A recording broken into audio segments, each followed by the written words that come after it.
تھاپا صاحب سے ابھی آپ نے علم کے تعلق سے چند منٹ قیمتی باتیں سنی ہیں.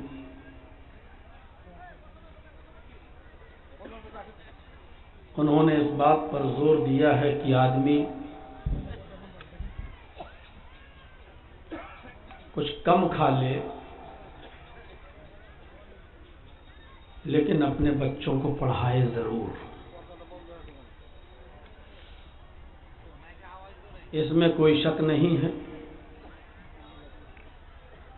کہ علم بہت بڑی دولت ہے. اگر اسلام کی اسٹڈی کی جائے تو اسلام نے حصول علم کو فرض قرار دیا ہے.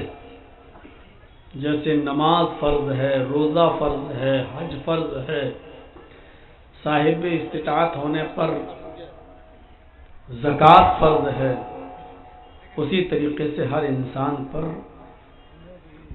علم بھی فرض ہے.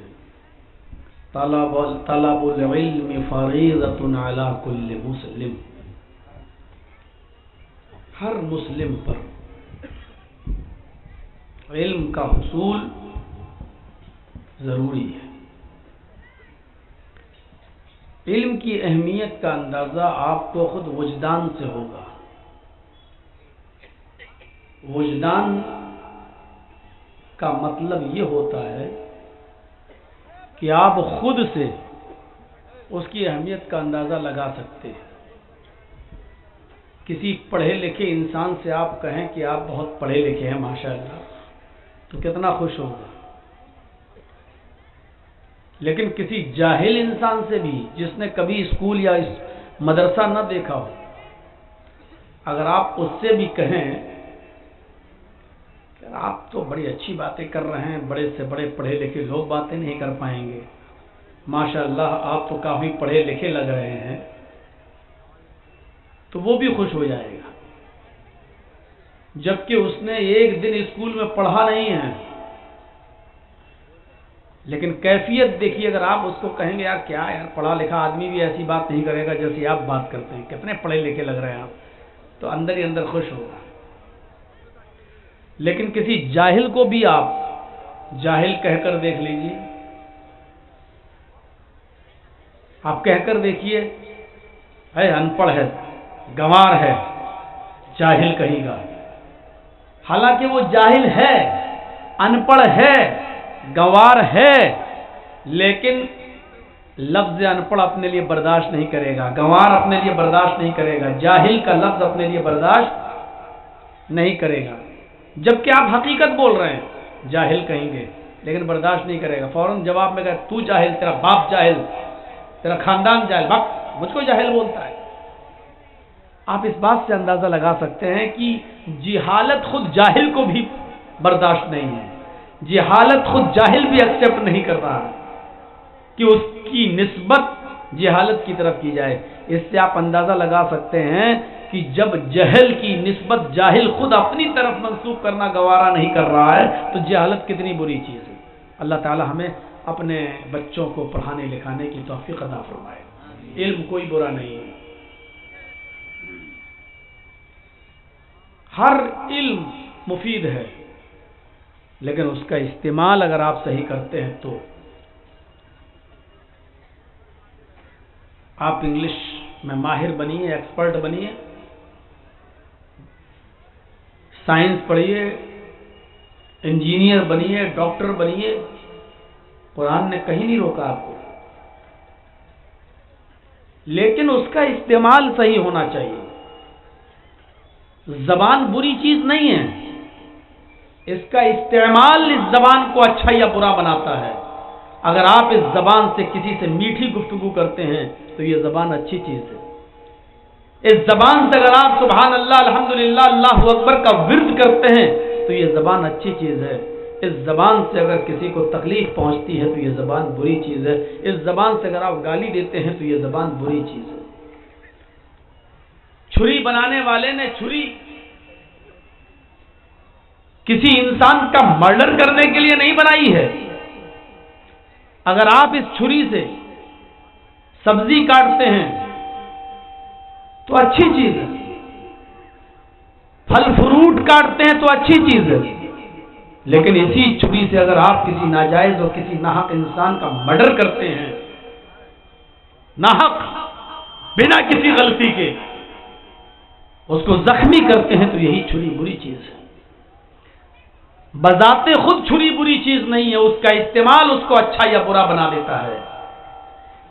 علم کوئی برا نہیں ہے، ہندی پڑھیے، انگلش پڑھیے، سنسکرت پڑھیے، اردو پڑھیے، عربی پڑھیے، سائنس پڑھیے، ٹیکنالوجی پڑھیے، انجینئرنگ، ڈاکٹر، کچھ بھی پڑھیے، علم کوئی برا نہیں ہے۔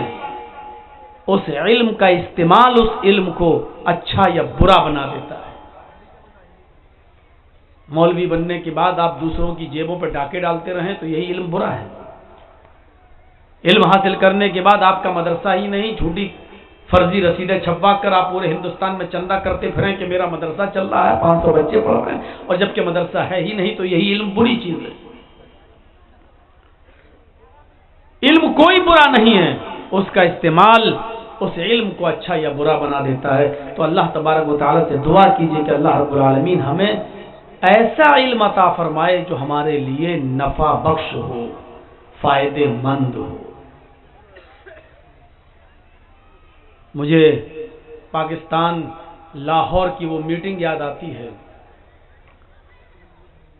وہاں کچھ غیر مسلم جب اسلام لائے تو لاہور کے اندر ایک جلسے میں، کانفرنس میں، کچھ سوال جواب کی جب میٹنگ ہوئی تو اس میں کچھ نان مسلم نے جو اسلام نئے لائے تھے، انہوں نے یہ سوال کیا تھا علماء سے کہ یہ بتائیے کہ قرآن کا ترجمہ جب آپ نے آج ہماری زبان میں کیا ہے تو ہم نے اس کو پڑھا اور اس کو پڑھ کر ہم اسلام لے آئے، جب تک ہماری زبان میں یہ قرآن کا ٹرانسلیٹ نہیں ہوا تھا ہم نہیں جانتے تھے، جب ہوا پڑھا اسلام لائے، ہم تو سنبھل گئے، ہم تو اسلام لے آئے، لیکن ہمارے باپ دادا جو حالت کفر میں مر گئے ہیں، ہمارے باپ، ہمارے ماں باپ جو کفر کی حالت میں مر گئے ہیں، وہ جنت میں جائیں گے یا جہنم میں جائیں گے؟